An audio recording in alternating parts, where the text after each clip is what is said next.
Salam, Xəbərmi YouTube kanalının daimi izləyiciləri. Hər birinizi salamlayıram.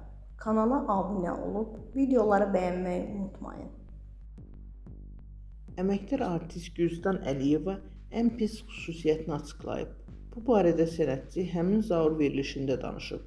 O, ətrafındakı insanların məhz bu xüsusiyyətlərindən şikayətləndiyini bildirib. Sözü üzə deməyimə görə şikayət edirlər. Mənim ən pis xüsusiyyətimdir və çoxları bunu sevmir. Hiss edirəm ki, sözü dedim, amma xoşuna gəlmədi. Məncə olduğu kimi görünmək daha yaxşıdır.